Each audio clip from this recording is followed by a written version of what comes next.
นนี้ถือว่าเป็นวันสำคัญของชาวโลกทั้งหลายแล้วก็เป็นวันสำคัญของพวกเฮา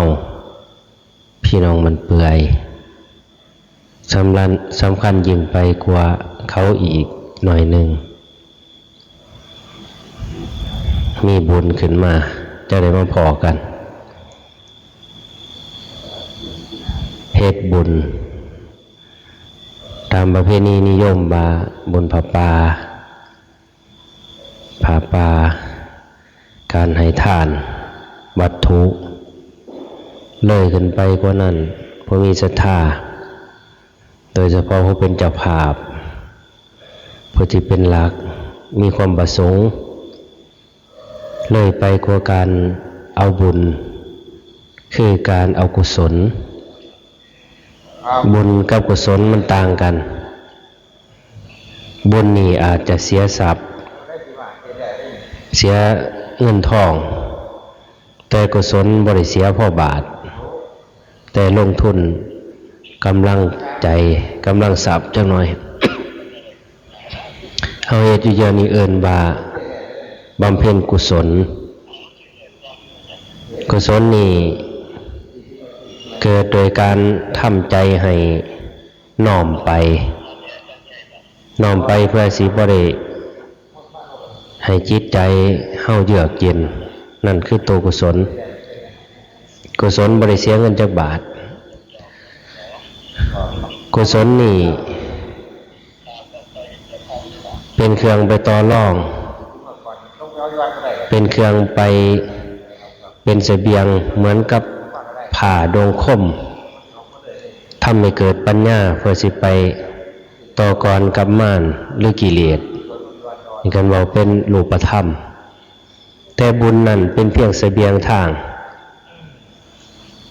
บุญเป็นเพียงเสบียงทางคือตัวทรงไปถ้าว่ามาก็คือว่าบุญนี่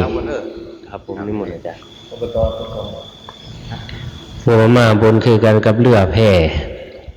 เมื่อเฮาสิข้ามฝากโตกุศลนั่นคือกันกับไม้พายถ้ามีแต่บุญซื่อๆก็ลอยลำเรือแพก็จมน้ำใดคือเก่าเบิดบุญทรงไปหอดแค่สวรรค์แต่โตกุศลนั่นคือกันครับแนวพายมันดันให้ข้ามฝากนี่คือขออุปมาที่เราเฮ็ดกันนี่เอิ้นว่าทำบุญกุศลบุญนี่ทำได้ง่ายๆเอาเงินให้10 บาทก็เป็นบุญถ้าใจพอแต่ตัวกุศลเฮ็ดยากมันบ่แม่นเรื่องง่ายต้องเสียสละความสุขส่วนตัวเจ้าของโดยการออกจากบ้านบ้างคือสิเสียสละความสบายโดยการการนอนปกติเขาเพลิดเพลินอยู่ลูกน้ำหลานอยู่เฮือนนอนสบายค้าเกินห่างนอนเบิ่งหนังฟังเพลงแต่มานั่งปวดแข้งปวดแข้งปวดขาแต่ว่ากุศลนั่นเฮ็ดยากพอสมควรแต่ว่าเมื่อบุคคลพอใจก็บ่ยากสำหรับผู้ที่พอใจจะกระท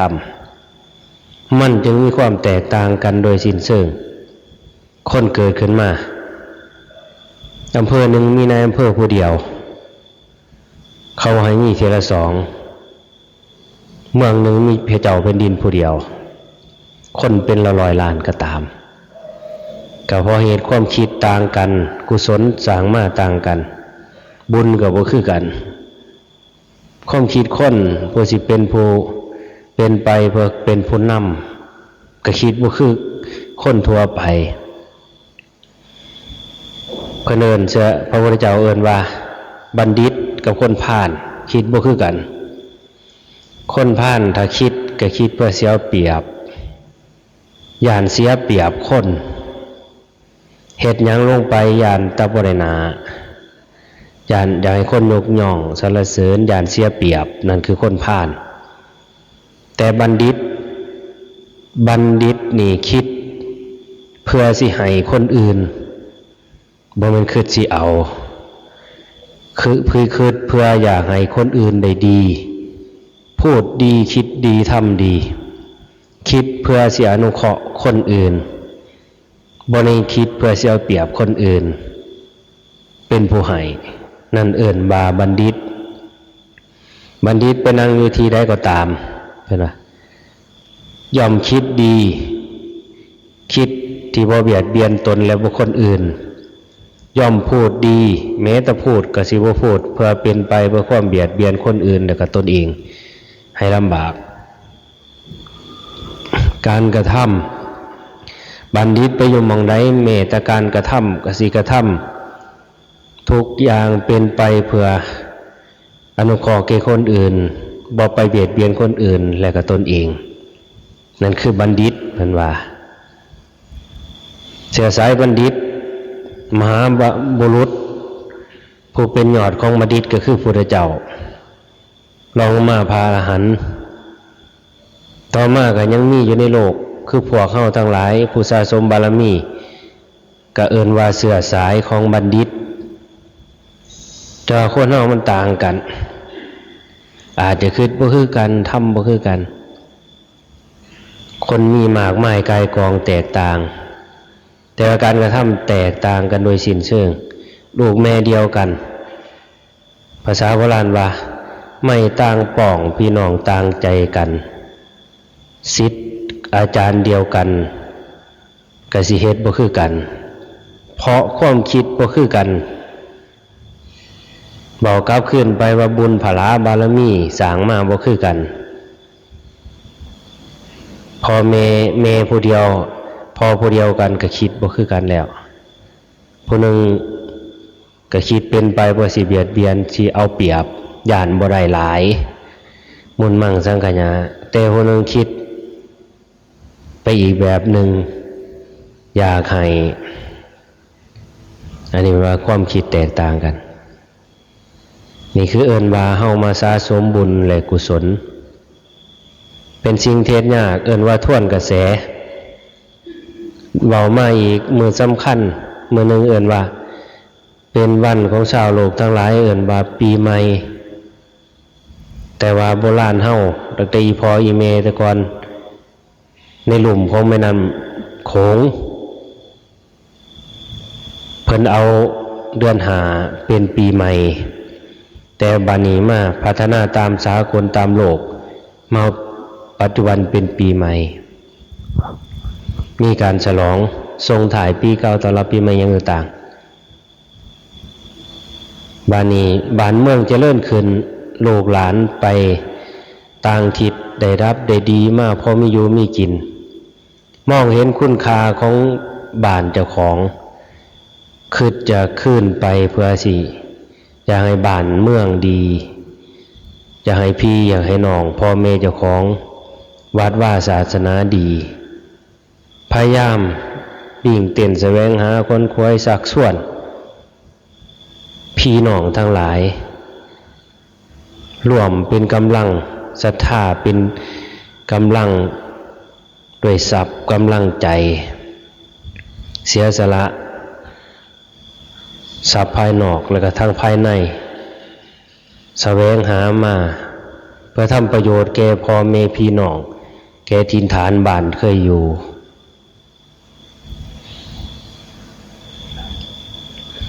บ้านนี้ว่าแต่ละปีใหม่ปีเก่าพระเจ้าว่าวันคืนล่วงไปฉันแห่งไว้เบิดไปชีวิตไก่สู่ความตายอายุของมนุษย์ทั้งหลายคือกันกับแม่น้ำน้อยๆบวกน้อยๆเมื่อหยดไหล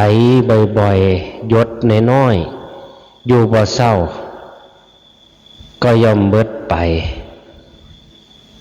บัดนี้พวกเข้าทั้งหลายนี่ว่ามื้อนี้ปีเก่าสิผ่านไปปีใหม่เข้ามาแท้ที่จริงแล้วพวกเข้าสูญเสียไปเฒ่าไปอีกปีหนึ่งบ่แม่นหนุ่มขึ้นตั้งแต่เด็กเป็นเด็กน้อยอยากเป็นสาวอยากเป็นบ่าว กูคือหยาดใหญ่แท้น้อขันใหญ่เป็นบ่าวเป็นสาวมันใครเนพอกับบ่หามแม่กับบ่หามแห้งสิไปเล่นไปเที่ยวเป็นสาวเป็นบ่าวใหญ่มาบัดนี้วัยเครื่องคนนี่เพิ่นเอิ้นว่ามัชฌิมวัย35 ปี30 ปีขึ้นไปฮอด40 50 ปีมัชฌิมวัยเลื่อนไปเป็นปัจฉิมวัยวัยสุดท้ายแห่งชีวิตวัยสุดท้ายนี้พวกเฮาทั้งหลายนี่จ่อเข้าสู่มัชฌิมวัยสู่ปัจฉิมวัยสุดท้ายถ้าเหมือนกับดวงจันทร์ดวงอาทิตย์ตะเวนเดี๋ยวนี้พวกเฮาทั้งหลายนี่เที่ยงไปแล้วบ่ายโมงบ่าย2บ่าย3ไปแล้วแม่ใหญ่บางคนบ่าย3ข่อยยังแต่สิเหลี่ยมลับหับหายสิไปสู่ความมืดคือเก่าวันคืนล่วงไปปีเดือนเคลื่อนค่อยหายไปอายุสังขารหมดไปล่วงไป10 ปี30 ปี40 ปี50 ปีสังขารก็เริ่มเสื่อมเริ่มบ่แข็งแรงนั่งโดนปวดทรมาน สังขารเริ่มโรยลากำลังหน่อยลงหูตาฝ่าฟางมหอดนี้บานี้พระพุทธเจ้าเพิ่นว่าเมื่อวันคืนล่วงไปอยู่มนุษย์ทั้งหลายชีวิตและร่างกายมนุษย์เหมือนกับโคคืองัวที่นายเพชฌฆาตจูงไปสู่ลานประหารค่อยวันเตสิถูกประหารที่ถือขาการเวลากืนกินชีวิตของมนุษย์สังขารของมนุษย์อยู่เรื่อยๆเมื่อเป็นเช่นนั้นพระเจ้าชนจึงย้ำเตือนว่าจะได้เป็นผู้ประมาทอยู่แต่ท่านเผาดีใจว่าเขาจะมีชีวิตอยู่ต่อไปมันบ่ทันแน่นอนบัดนี้สิ่งที่เที่ยงแท้แน่นอนนั่นมีอยู่คือความตายคันว่าความตายมีแต่ผู้ยานเพิ่นเอิ้นชื่อมันว่ามัจจุราชย่อมยื้อแย่งเอาฆ่าชีวิตของมนุษย์ไปมัจจุราชบ่ได้เลือกคนหนุ่มคนเฒ่าคนแก่บ่ได้เลือกผู้สูงวัยอ่อนวัยต้องเอาเที่ยงแท้แน่นอนมัจจุราชบ่ประมาทไปกับมนุษย์ทั้งหลายที่ค่อยยืนค่อยเดินค่อยนั่งค่อยนอนมั่วประมาทอยู่มัจจุราชค่อยอยู่แย่งเอาทุกขณะเพิ่นว่าบ่แม่นว่าปีหนึงจังสิเฒ่าทุกขณะมันค่อยการก่อนกินคือกันกับสนิมกินเหล็กค่อยซึมไปเรื่อยค่อยโรยล่าเหี่ยวย่นไปเรื่อยนั่นคือมัจจุราชคอยดึงเอานับวันพระองค์ก็เลยจึงพยายามพร่ำสอนเตรียมสอนว่าอย่าเป็นผู้ประมาทเสบียงทางจะมีหรือยังบัดนี้ชีวิตเจ้าสิตายร่างกายนี่เหมือนกับท่อนไม้เลยท่อนฟืนบ่มีแก่นมีสาระอีหยังตายไปแล้วเบิดราคาบ่ว่าหญิงหรือชายจะสดสวยงดงามหังมีดีใดขนาดใดก็ตามยากจนจังใดก็สร้างเมื่อตายแล้วก็เบิดราคามีแต่เอาไปเผาถิ่มอย่างเดียวเอาไปกินคืองัวควายก็บ่ได้คือสัตว์อื่นก็บ่ได้มีแต่เผาถิ่มนี่คือร่างกายแต่ว่าตัวอยู่ในร่างกายมันมีอีกอยู่ตัวความนึกความคิดนั่นตัวนั้นบ่ตายตัวนั้นมันสิไปนำมันสิท่องไปในภพหน่อยภพใหญ่บานตัวนั้นสิไปได้นั่นเพราะบุญเพราะกุศลบุญสิส่งตัวนั้นไปฮอดได้เกิดเป็นเทวดาเทพบุตรเป็นนางเทพธิดาเป็นคนหังมีดีใดกลับขึ้นมาเป็นสัตว์บางจำพวกเป็นหมา เป็นงูเป็นนกเป็นหยังต่างๆถ้าเฮ็ดดีเวลาขันเป็นม้าก็อาจจะเป็นม้าอยู่ในที่เขาเลี้ยงดีเนจังหน่อยขันเฮ็ดดีหายร้ายกับเป็นม้ากับไปเป็นม้าขี้เหี้ยนบ่มีเจ้าของบ่ได้มีเวลานอนเวลารับเกาขี้เหี้ยนอยู่หันหาสิกินก็เทิงยากพระพุทธเจ้าว่าคนเฮานี่เกิดเป็นเบิดคู่อย่างอย่าท่านเผาดีใจว่าสิบ่เป็นนะ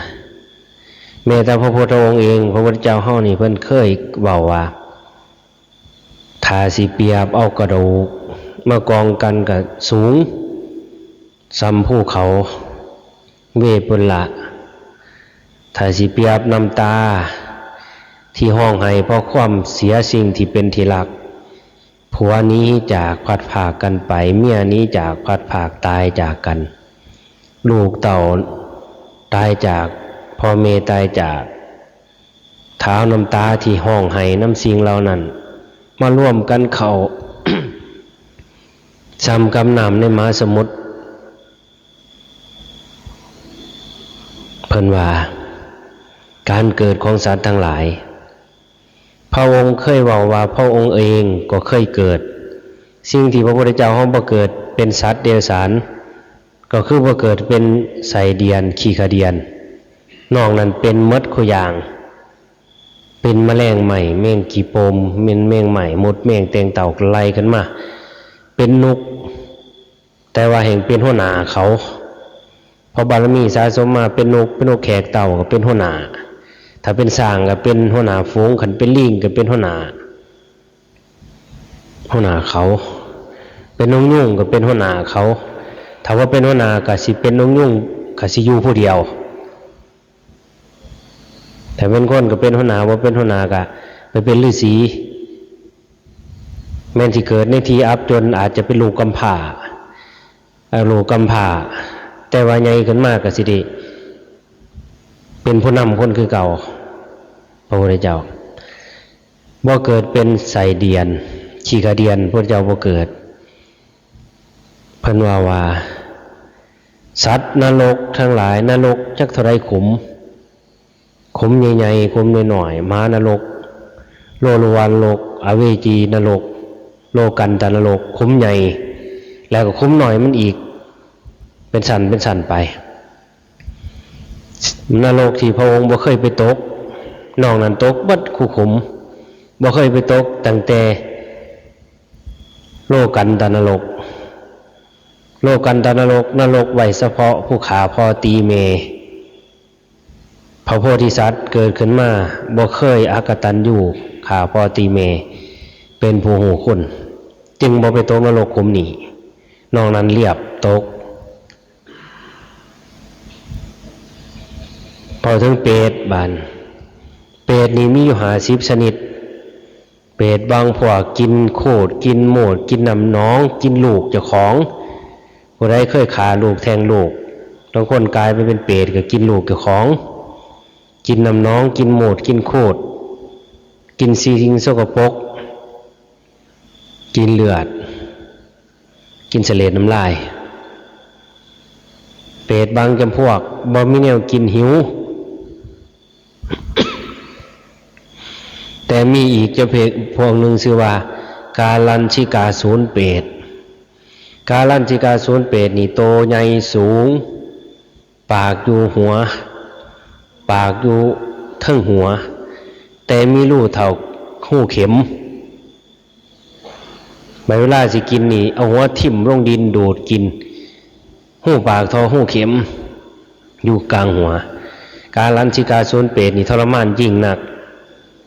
พระพุทธเจ้าห้องบ่เคยไปเกิดเป็นเปรตตัวนี้น้องนั้นเคยเกิดเมื่อครั้งเป็นโพธิสัตว์เพิ่นบอก ขนาดพระพุทธเจ้าบานมาเบาเบิ่งนับภาษาพวกเขานี่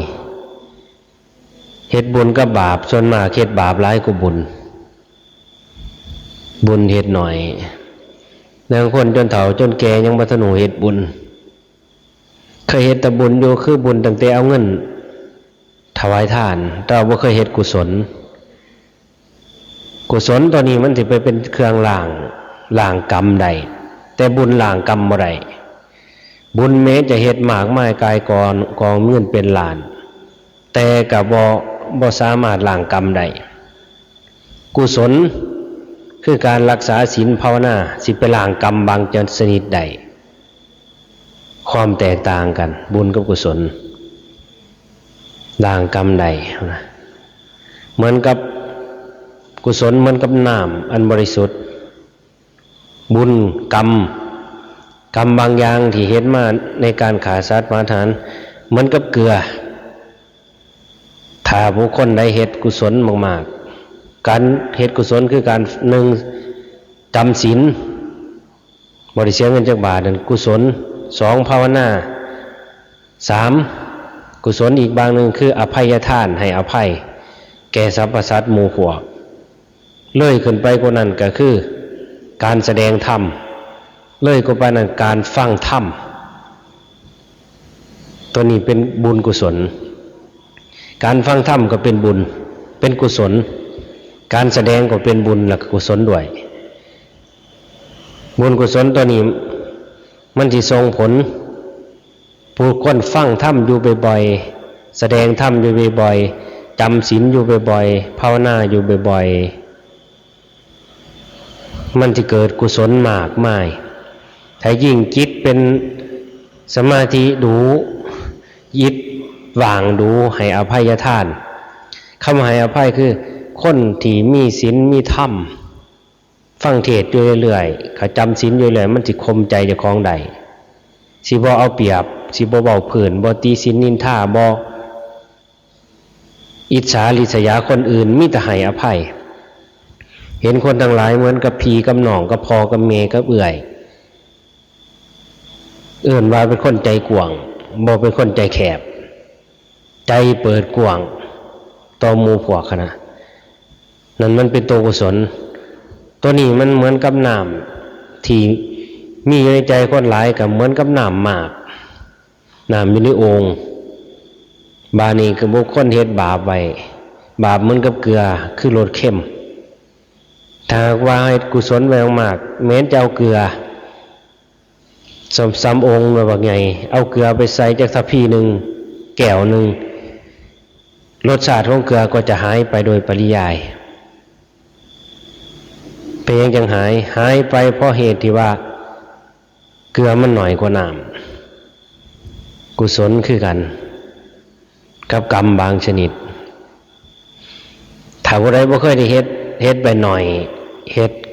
เวลาเฮ็ดกรรมไปหลายเขาหน่อยไปจังหันอยู่เด้ดูอยู่ท่านดูอยู่ตัวนั้นบุญกับต่างหากกรรมกับต่างหากมันละลายกันบ่ได้แก่กันบ่ได้พูนบ่ได้อยู่ห้อลวงเลยแก่มาเฒ่ามาปวดแข้งปวดขามันเป็นเองความเสื่อมของสังขารกรรมบางอย่างเขามาแทรกบัดนี้กรรมที่เฮาเฮ็ดไว้ถ้าเฮาเป็นหนุ่มบ่ต้องเว้าศาสตร์ก่อนบ่ต้องเว้าศาสตร์พบที่ผ่านมาเว้าปัจจุบันกรรมบางอย่างที่เฮาเฮ็ดไว้บ่ได้รอให้เกิดพบหน้ารอปัจจุบันเฒ่าแก่มามันให้ผลทางกายเจ็บบางคนให้โทงทางด้านจิตใจบุคคลเคยเฮ็ดบ่ดีเว้าบ่ดีตีศีลนินทาเอาเปรียบรับคนอื่นเฒ่าแก่มากก็สิได้ยินคำบ่ดีลูกเจ้าของหลานเจ้าของอาจจะเว้าขึ้นก็สิเว้าแต่คำบ่ดีให้ได้ยินคำอันบ่เป็นสุภาษิตเพิ่นว่านี่คือความแตกต่างระหว่างบุญกับกุศลบุญทรงให้หอดหันแล้วขันตายไปก็อาจจะบันเทิงในโลกสวรรค์หน่อยนึงหรือมาเกิดเป็นคนก็อาจจะเป็นคนร่ำรวยแล้วก็เก็บไข่ได้ป่วยนำก็มี3 มื้อดี4 มื้อไข่เงินก็บ่เฮ็ดหยังบ่ได้มีแต่เอามารักษาเจ้าของซื่อๆมันต่างกันกับกุศล ตัวกุศลนี่มันบ่เป็นสั่นมันเกิดขึ้นมาอาจจะเป็นคนบ่ร่ำรวยบ่มีจักบาทแต่ว่าแห่งบ่ไข้บ่ป่วยอยู่ดีมีแห้งไปมาสบายไปทางใดก็บ่พอมีอยู่มีกินบ่ทุกข์ได้ลูกดังตัวได้ผัวดังใจผัวก็เว้าถูกต้องรองคอเมียก็เว้าถูกต้องรองคอลูกเต้าก็เสียถอยฟังคำนั่นตัวกุศลมันทรงไปอย่างนั้นแตกต่างกันคนเฮาเฮ็ดบุญเฮ็ดกุศลนี่ลางเที่ยอีสานบ้านเฮานี่คนบ้านเฮามันลางเที่ยบ่เข้าใจฮู้แต่ว่าเฮ็ดอยู่ยกตัวอย่างการถวายทานวัตถุก็ตามสิถวายของสิ่งของครูบาอาจารย์ถือทำบุญสังฆทานถือเป็นเรื่องใหญ่บางคนบ่เคยเฮ็ดก็มีพ่อแม่ตายไปบ่เคยเฮ็ดจักเทื่อบ่เคยพาลูกพาเต้าเฮ็ดลูกเต้าก็บ่เคยเฮ็ดเฮ็ดยากบ่เคยเฮ็ดคือจังมันยากขันท่านก็ท่านให้ลวกๆคือว่าให้ด้วยความมั่วเมาคำว่าให้ด้วยความมั่วเมาคือให้แบบทิมให้พระพุทธเจ้าว่าให้ท่านโดยการยุ่นให้ทิมให้แบบทิมควงให้นี่มัน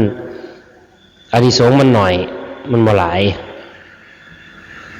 แต่บัณฑิตให้ท่านมีสติตั้งใจดีๆเวลาสิให้บางทีเงิน100 บาทกับเงิน100,000กับคนบางคนต่างกันเงิน100,000คนบางคนมาหอดทิมให้แล้วไปเลยแต่เงิน100 บาทบางคนมาหอดใจดีทำใจดีๆน้อมไปเป็นบุญเป็นกุศลน้อมใจไปเพื่ออนุเคราะห์บางเงินบาท100 บาทเท่านี้อาจจะหน่อยเหมือนกับคนบางคนที่ว่าย่อมตัดผมเจ้าของไปขายได้เงินมากกะหาปณะได้เงินขึ้นมาบาทหนึ่งเอาไปถวายทานน้ำเพลินเทวดาอนุโมทนาสาธุเป็นอย่างเพราะความบริสุทธิ์ของใจเรานั้นมันแตกต่างกับผู้ที่ให้คือเศรษฐีบางคนสมมติว่าให้อยู่เป็นนิดแต่ว่าลังเทียเจ้าของบ่ได้เอาให้เองให้ผู้อื่นใส่ผู้อื่นเอาให้ก็ให้แบบบ่มันของประณีตให้ของพระทิมแล้วจังให้ทั้งที่เจ้าของมีอยู่ก็ตามนี่คือความแตกต่างตอนการกระทำจิตใจคนบ้านเฮาลังเทียเฮ็ดบุญไปหาครูบาอาจารย์เขาวัดดูย่านพระสงฆ์เจ้าครูบาอาจารย์เวลาสิให้สันโดษดาวให้ด้วยความเมาคือซ้ำฝันเฮ็ดบุญแป๊บเดียวซ้ำฝันมันเลยบ่เกิดเป็นมหากุศลบุญกันน้อย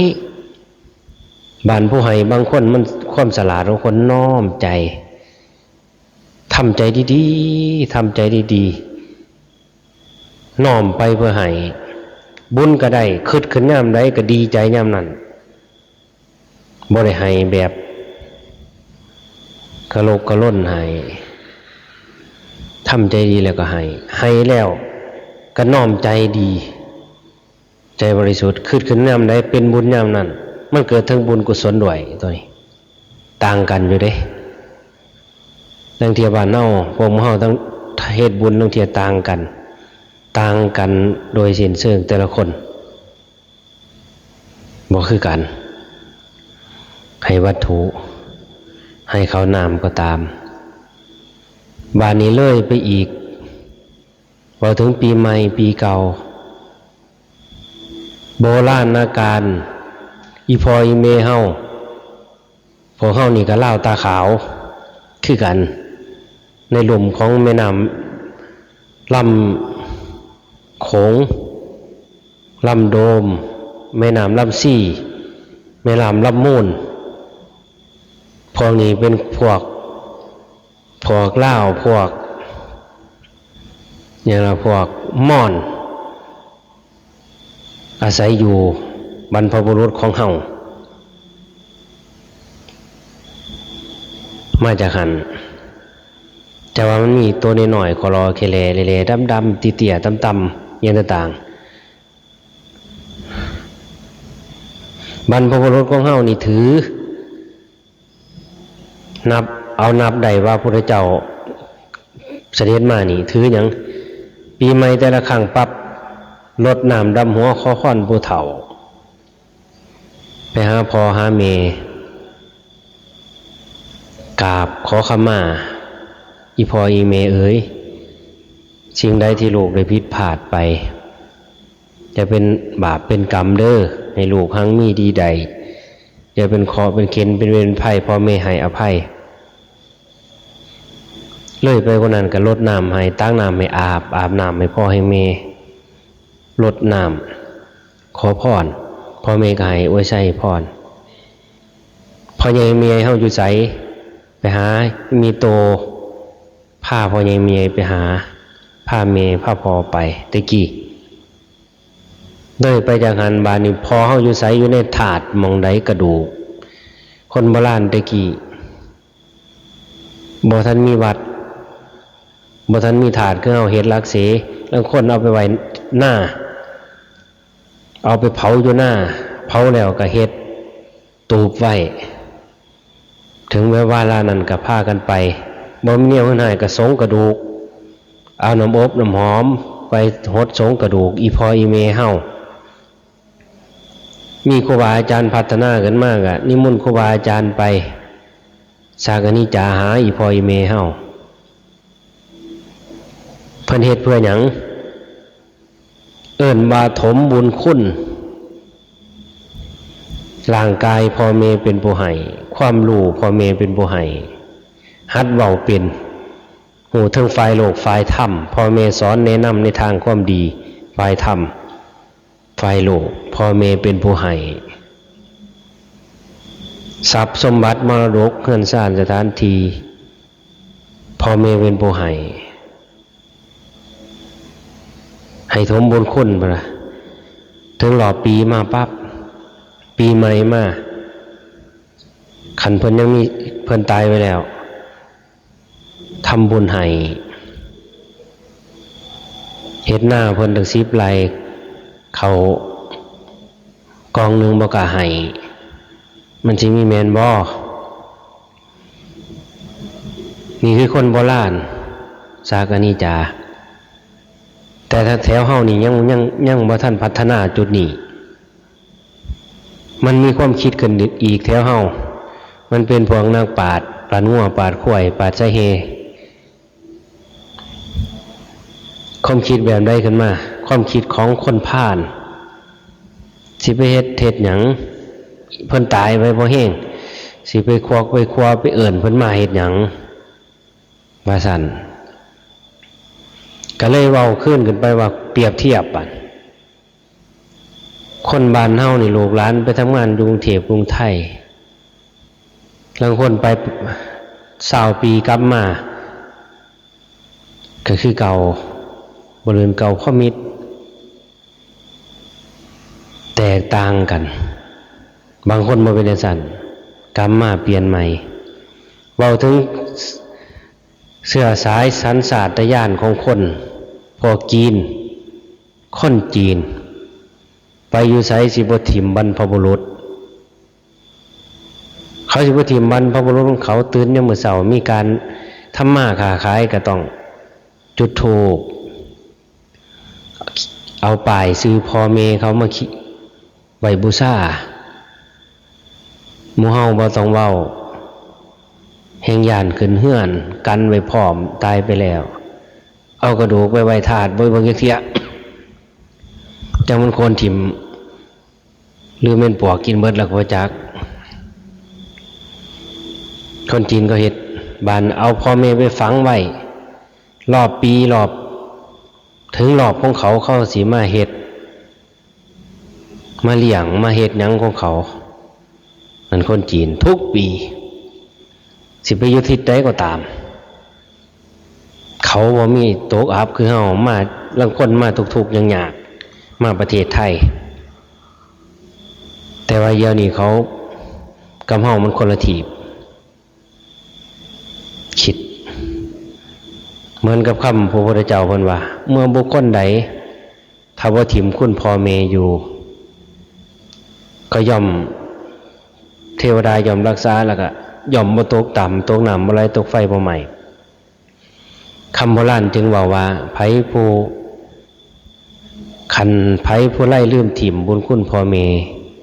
มีสิ่งของก็บ่ค้ำล่างเหล่าเตสิเสียคันใดมากก็ซัวสร้างตบหูแหลบดินข้าวหนึ่งก็หายไปบ่ยังคงทนเหมือนดังคนหูคุณทานผู้ใดหูคุณพ่อแม่ยังมีชีวิตอยู่เคยสื่อเสียให้แม่ใส่บ่พอใส่บ่ปีหนึ่งเที่ยหนึ่งเคยเอาเงินให้แม่ใส่บ่มีแนวกินแสบๆปีหนึ่งซื้อมาให้เพิ่นกินจักเที่ยบ่มีแต่มาขอขันเพิ่นตายไปแล้วทำบุญให้เพิ่นจักเที่ยบ่ปีหนึ่งเอาปีละเที่ยบ่หลายทมบุญคุณเพิ่นปีละเที่ยเพิ่นอาจจะฮู้หรืออาจจะบ่ฮู้ก็ตามแต่ว่าหน้าที่ของพวกเฮาผู้เป็นลูกทมบุญคุณคือว่าตอบแทนสิ่งที่เพิ่นให้เฮาบางทีเฮาพอแม่ตายไปเฮาก็จังหังมีดีได้พออยู่พอกิน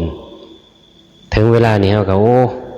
อีพ่ออีแม่กูตายไปแล้วเพิ่นอยู่จังไดถ้าเพิ่นตกทุกข์ได้ยากเฮาก็อาจจะซอยเพิ่นได้โดยการทำบุญให้คันเพิ่นได้ดีถึงสุขไปเกิดเป็นเทวดาเพิ่นก็อาจจะอนุโมทนาบุญนำเฮาได้ถ้าอนุโมทนาบุญนำเฮาก็เพิ่นก็อาจจะมีอายุยืนอยู่ในเทวดานั้นไปอีกคันอนุโมทนาบุญเมื่อเฮาเฮ็ดอยู่เรื่อยๆเป็นจังซั่น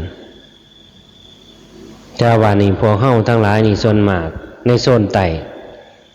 เฮาบ่ค่อยได้เฮ็ดสิ่งนี้บ่ค่อยได้เฮ็ดพ่อแม่ตายไปแล้วเฮ็ดบุญนำทีเดียวเฮ็ดแล้วเด้ตั้งแต่กี้พูนถ้าเวลาพอมาถามเอาป่วยทีละไข้ไปดูหมอเขาว่าพ่อใหญ่เจ้าอยากได้กองบุญอยากเคี่ยวหมากจังเฮ็ดให้มาขอกินจังได้กินทีเดียวอีกต่างหากหมากคำเดียวนั่นแล้วเฮากินมื้อละจักเทื่อยังบ่พ่อแม่ให้กินทีเดียว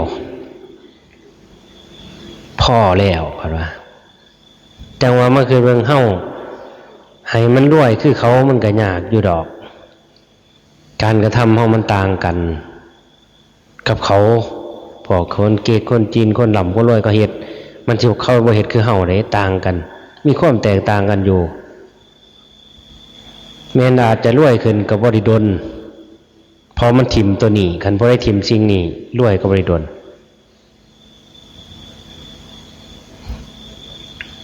พระสงฆ์ข้าเจ้าครูบาอาจารย์ผู้คนศึกษาทางสิไปเฮ็ดบ่สมมุติคือประธานวัดผู้เพิ่นเฮ็ดบุญรู้ขนาดเฮ็ดน้ำเมมันก็เฮ็ดอยู่เรื่อยสากนิจาพาพี่พาน้องพาลูกพาหลานเฮ็ดบุญเฮ็ดอยู่เรื่อยเฮ็ดหยังบางเที่ยเพิ่นอาจจะฮู้หรือบ่ฮู้ก็สร้างบางเที่ยแม่เพิ่นอาจจะไปเกิดเป็นนางเทพธิดาอยู่สวรรค์บ่ได้ตกทุกข์แต่เพิ่นเฮ็ดเป็นหยังคือเฮ็ดเพื่อสิถมบุญคุณถมบุญถมคุณเพิ่นเพื่อให้คันเว้าภาษาหนึ่งว่าใส่หนี้เก่าหนี้ที่พ่อแม่ได้เลี้ยงเฮามาเพิ่นให้ร่างกายอินทรีย์เฮามาใส่อยู่เรื่อยๆบ่อยๆมันเบิดมันบ่เบิดก็ใส่อยู่เรื่อยๆนี่คือความแตกต่างบาดนี้คือพวกเฮาทั้งหลายเฮาบ่เฮ็ดพอแม่ใหญ่บ่พาลูกพาหลานเฮ็ดนี่สมมุติปีใหม่ลูกหลานมาม่วนปีใหม่กินเหล้าเมายาตีกันตืมเสียเงินบ่หน่อยคือกันเหล้าขวดนึงก็หลายบาทเติบบางคนบ่เห็นฮอดวัดมายามอีเมค้ากำเมื่อร้านค้าเขามาถามอีกตืมคนละ1,000 2,000ขายเขาให้ตืมส่งลูกชายเมื่อกรุงเทพส่งลูกสาวเมื่อกรุงเทพ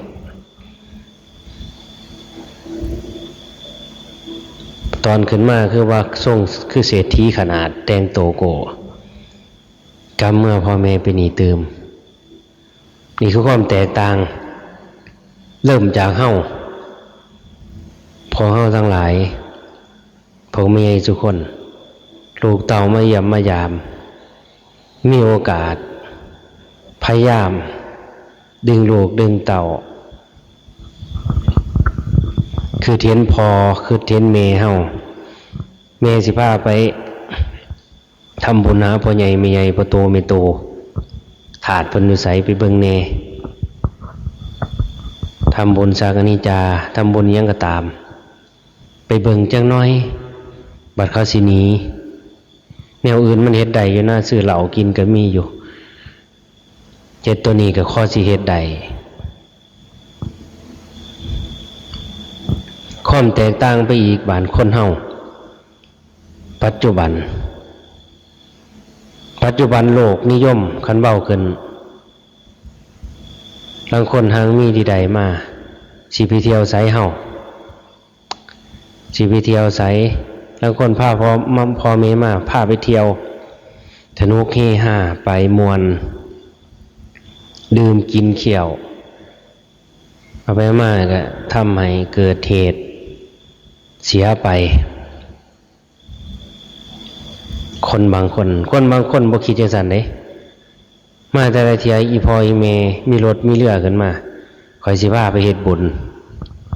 จังน้อยๆไปเที่ยวก็ไปอยู่ไปเฮ็ดบุญครูบาอาจารย์อยู่ไสครูบาอาจารย์ที่เฮาเคารพนับถือดนๆจังสิได้ไปเที่ยนึงจังเที่ยถึงเวลาลูกเต่ามายามจังสิได้ไปพอหน้าเพิ่นเที่ยนึงเฮาต้องดึงเติบนี่คือการให้แล้วก็เป็นการปลูกฝังลูกถ้าเจ้าบ่ดึงพวกเฮาบ่ดึงนี่มันก็แล้วมันบ่แม่นว่ามันสิคิดได้เองดอกคนเฮาต้องซอยกันดึงลูกเจ้าของดึงหลานเจ้าของพาไปวัดนี่จักหน่อยทำบุญอย่างน้อยๆพ่อแม่พ่อใหญ่แม่ใหญ่เฮามีบ่มีผู้ใดเกิดมาจากต้นไม้ดอกบัวคือนิทานจักคนพ่อเจ้าแม่เจ้ามีไปทำบุญขึ้นหอดเพิ่นจักบาทการเฮ็ดบุญนี่มันก็บ่ได้เปียงบ่ได้เสียหลายเฮากินหยังครูบาก็กินได้คันมองในแง่หนึงเบาในเชิงแนวนี่ก็มันก็คือกันกับหอมมาใส่เจ้าของคันพาเว้ามีแต่สิเสียมีแต่สิเอาบ่สิเอา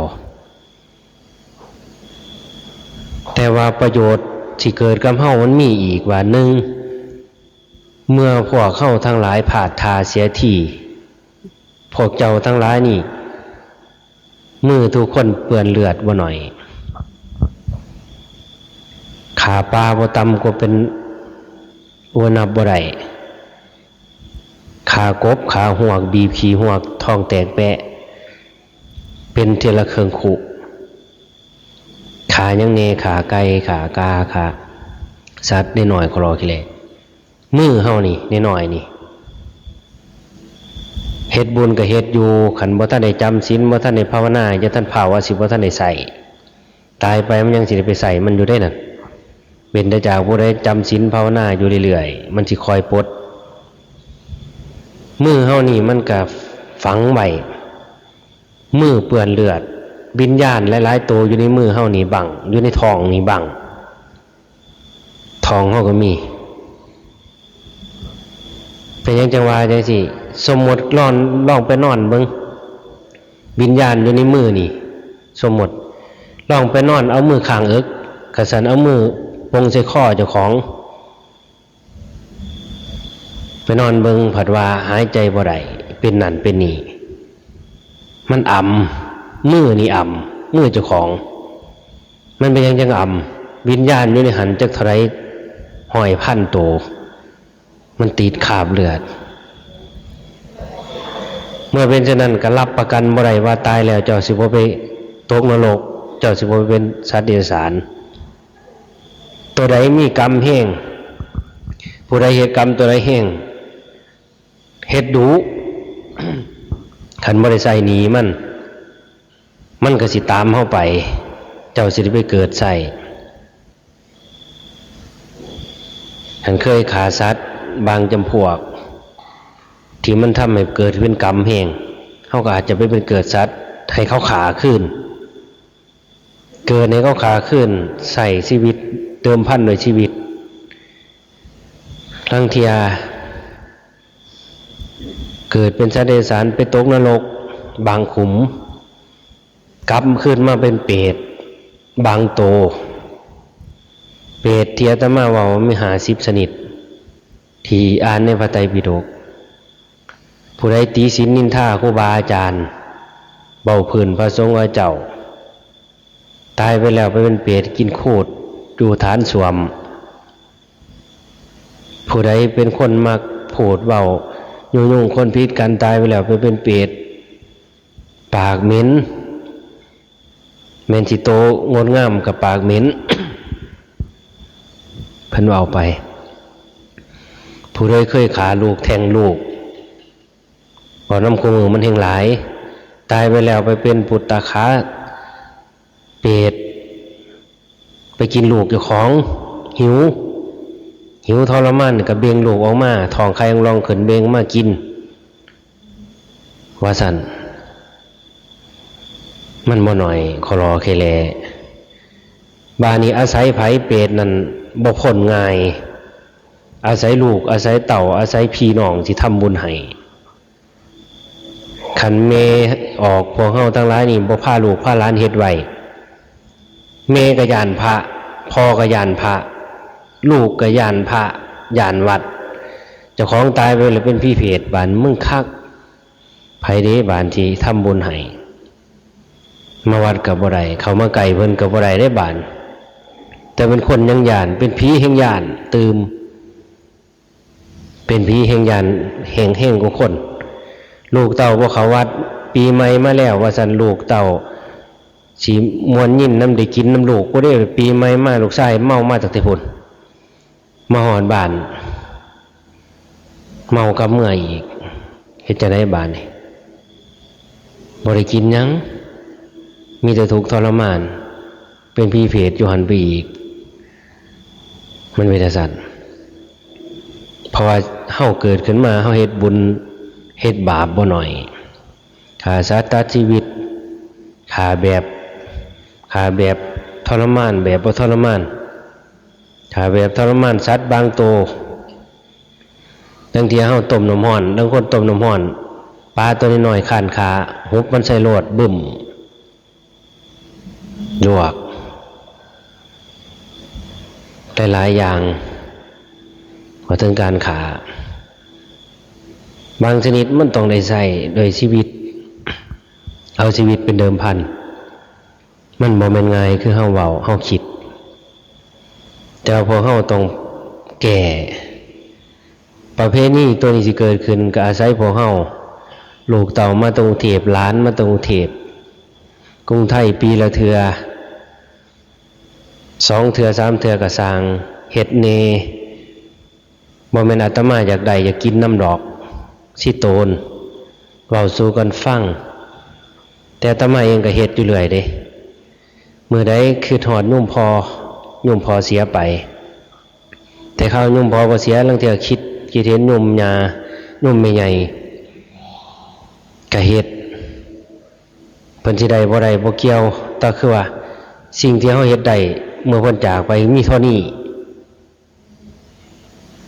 โยมพ่อเสียไปคือเห็นก็เฮ็ดก็บ่ได้ยากบ่ได้เปียงหลายซื้อแนวอื่นเบิดหลายกว่านั้นซื้อเลขเบิดหลายกว่านั้นตัวละ